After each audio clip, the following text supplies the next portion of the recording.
This time I want you to think about actually doing something like a rock step and opening out a bit before bringing your follow across. It's a sort of similar movement to when you're doing a tuck turn and you thought about opening out and then bringing around.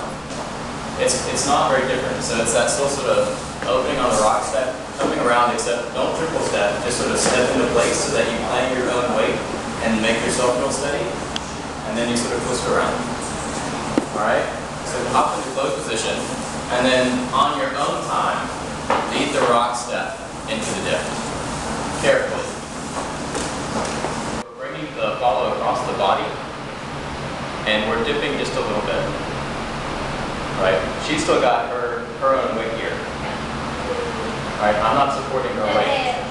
But what's happened is that you can do it sort of after rock steps. We could rock step and bring around. I've got my feet planted, I'm still in athletic position.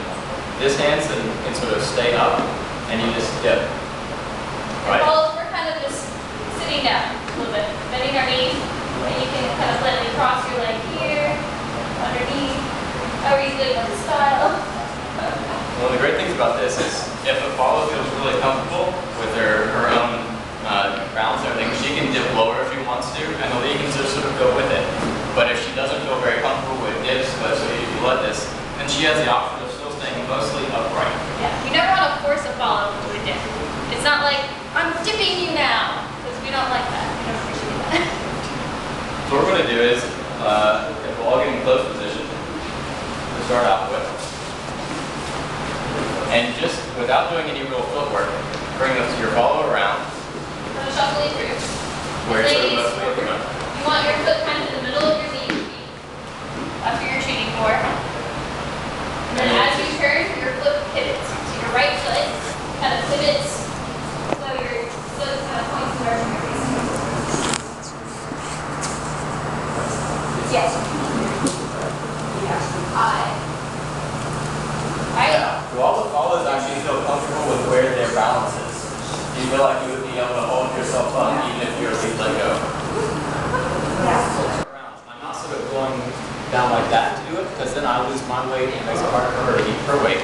Instead, when I'm here, I'm rotating my body, and as I rotate, with my right leg bending some, that lowers me, which gives her the space to sort of lower her own weight however much she feels appropriate. Unless we kind of pivot, so I'm still on top of my ankle, my foot. So all my body weight's kind of held in one straight line.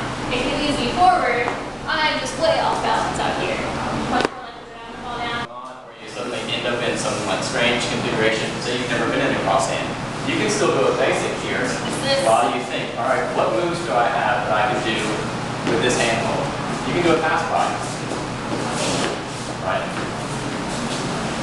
But the easy thing to do is to always return to that basic so that you always have a sort of firm foundation. The next thing is sort of to choose your own adventure.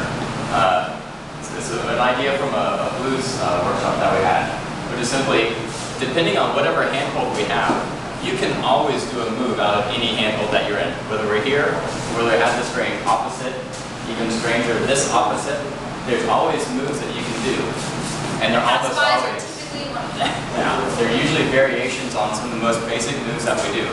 So if we want to do an inside turn, we can still do it from here. If we want to do this sort of pass by, we can still do a pass by from here.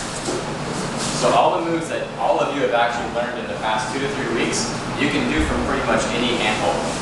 So if you do start blanking, or if you somehow end up in a strange handhold, think back to the most basic moves you know, like the pass bys, like the inside turn, the outside turn.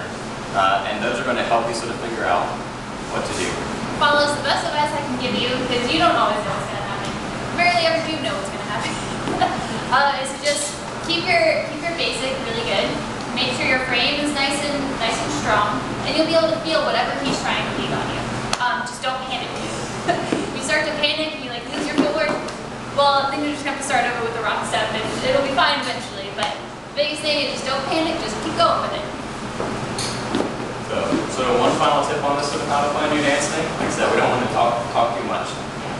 For leads especially, if you know that you're someone who sort of panics when you dance, before you ever actually come out to dance, think through sort of series or combinations of moves that you could do. right? If you know that you know like a basic, oak position, an inside turn, a tuck turn, like think about, all right, maybe I could do 4 basics, then I could do a transition to open, an inside turn, a basic and open, and then come back to close.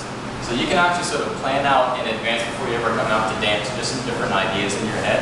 And if you sort of know those, that might give you a little bit of comfort when you actually get onto the floor. And maybe if you've repeated them in your head, they're gonna pop in here. All right. So we're gonna talk about floor craft. Is the next thing. Does anybody know what floor craft means? Avoiding running into other people. Or objects. Like Say the key wall. points. So, Fan, very important. Don't go near our system. if you've ever been here on one of our more crowded nights, you know that during social dancing, it gets really, really hectic on the floor sometimes. And inevitably, you're going to run into somebody else or do a swing out and swing your partner right into somebody else. The best thing to do then, apologize and keep dancing. It's not a catastrophe. It happens every single time when people go out and dance. So apologize and keep going.